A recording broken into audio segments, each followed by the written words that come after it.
Good morning, students. Today we are going to discuss the next topic in the chapter combustion. Today our topic is your fuels and calorific value. Now let us see what is a calorific value of a fuel. So calorific value of fuel may be defined as the amount of heat energy produced on complete combustion of 1 kg of a fuel in pure oxygen supply is known as calorific value of a fuel. So what happened?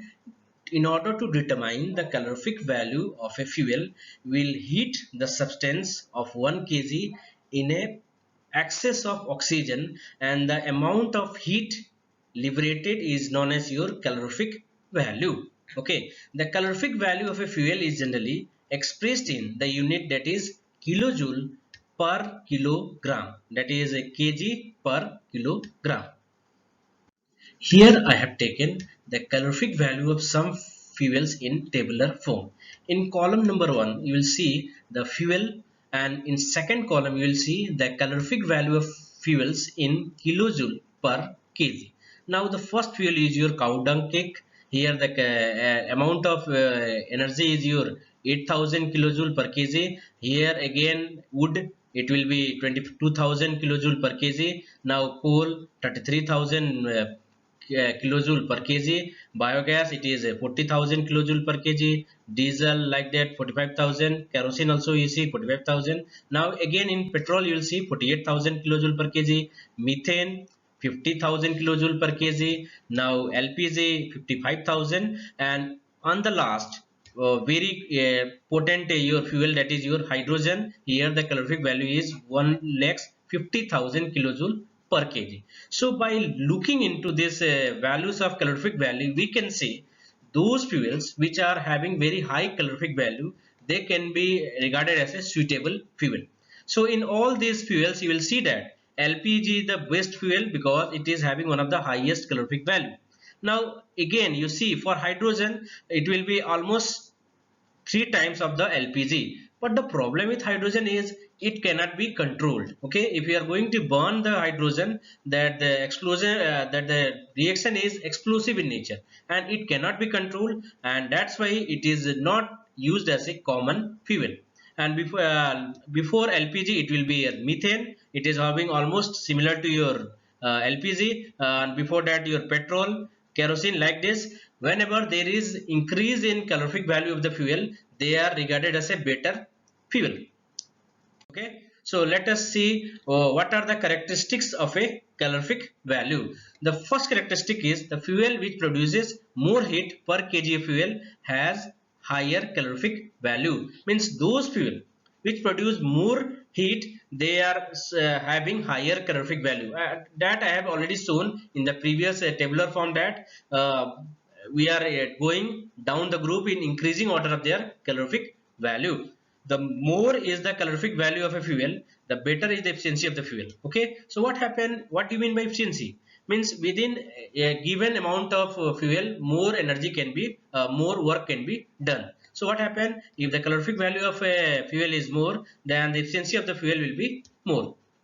Now let us see how this calorific value of a fuel can be calculated. So the calorific value of a fuel is calculated by the formula calorific value of a fuel is equal to amount of heat produced, that is in kilojoule, and the weight of the fuel, that must be in kg. So by dividing the amount of heat produced, that is in kilojoule, and weight of the fuel burnt in kg, we can determine what is the calorific value of a fuel. Now let us see what are the characteristics of a good or ideal fuel. First characteristic is it should be cheap and readily available. Means it is must be cheap and available everywhere. Okay. Now the second characteristic is it should be easy to store and transport. The storage of this fuel must be easy and it is easier to transport. Now the third property or characteristics of a fuel is it should burns at a slow rate and its combustion should be controllable.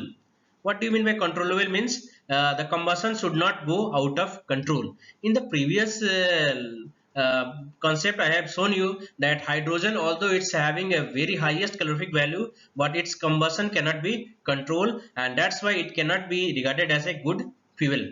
Now let us see another. It should have low ignition temperature but above room temperature. Now why above room temperature? Because you will see that there are many inflammable substances which can act as a potential fuel. Take the example of your phosphorus, sodium metal. They also can act as a fuel, but since they will burn at the low temperature, okay, at room temperature, that's why they are not act as a good fuel.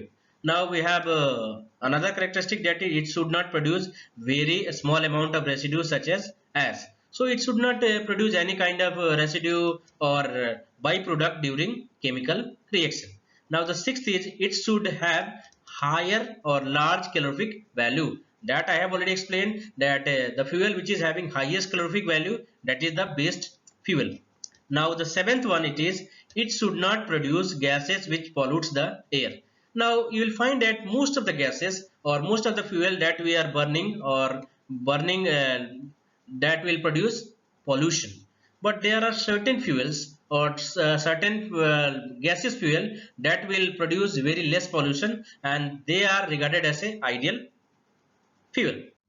Now, why gaseous fuels are regarded as the ideal fuel or the best fuel? So that is, there are certain reasons. The first reason is, your gaseous fuels are supplied in cylinders through pipelines, so they are cheap and easy to transport. Since they are transported through pipelines and cylinders, it is easier to transport from one place to another place, and also they are cheap. Okay. Now the second characteristics of reason which is responsible for better quality of gaseous fuel is, gaseous fuel do not leave any residue, solid residue, like ash on combustion. So you will find that whenever you are burning a coal or petroleum, you will get black color ash residue, okay, because of the incomplete combustion of the fuel.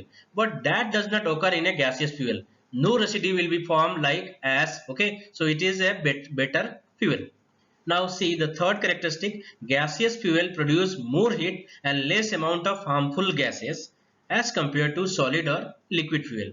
As you can compare in the previous table, that the gaseous fuels, that is your LPG, they have the highest calorific value, and below that also we have a methane that is also having the highest calorific value. So you will find that mostly the gaseous fuel having highest calorific value and the solid fuel having the least calorific value, and it produces less harmful gases because on burning, gaseous fuel produces either carbon dioxide or water, which is not a pollutant.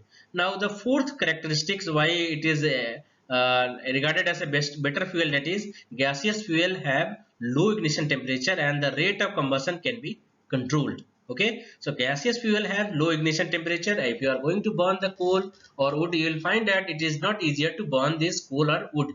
You have to heat it for some time, but just one spark is enough to burn the gaseous fuel. Second is, the gaseous fuel heat can be controlled or combustion can be controlled by a suitable control knob. Okay, so that by which we can control the burning of a gaseous. Now let us see what are the harmful effects of burning fuel. The first harmful effect is, carbon fuels like wood, coal, petroleum release unburnt carbon particles. Why it will be unburnt? Because here the combustion is incomplete. These particles of smoke or ash get suspended in air, means they will remain floating in air, and excess amount of them in air causes breathing problems and respiratory disease such as asthma. Okay, so you will find that the people who are living near the cities or any industry where they are having a breathing problem and respiratory disease such as asthma. The reason is because their lungs contain lot of suspended carbon unburned particles. Okay, so next is your incomplete combustion from carbon monoxide. It is a very poisonous gas. It dangerous to burn coal in a closed room. Okay, the carbon monoxide gas produced can kill person sleeping in that room. It is also known as slow poison. Okay, what happen if the carbon monoxide is a odorless and tasteless gas? So what happen when they are released? Slowly it will make you dizzy and you will feel like sleeping, and ultimately you will die out of suffocation because it will kill you slowly. Now the third characteristics of your effect of your burning of fuel is your combustion of most fuel releases carbon dioxide in environment. Increased percentage of carbon dioxide in air causes a phenomena that is known as global warming. Global warming is the rise in temperature of the earth. So as a whole, we are going to increase the temperature of the whole earth. This result in melting of polar glaciers. You know that in polar regions, most of the fresh water supply is there, about 98%. Okay, so when they will start melting, this leads to rise in sea level and the floods in the coastal region. So those countries which are lying near the coastal region, they are facing extinction because the water will fill that area and they will face the survival. They will face the problem of survival. The second next property, that is your burning of coal and diesel releases a gas that is sulfur dioxide gas. It is an extremely suffocating gas. Sulfur dioxide, when it is dissolved in rainwater, it will form acid. Such rainwater is known as your acid rain. Okay, so what happens when these acid comes in the form of rain? They are known as acid rain. It is very harmful for crops, buildings and soil. So what happens when this acid rains falls on your all object like crops, buildings, soils? It will cause damage to them. Now now let us solve some questions related to the concept that we read today. Our the first question is, you define the calorific value of a fuel. The second question is, why are gaseous fuel considered as the best fuel?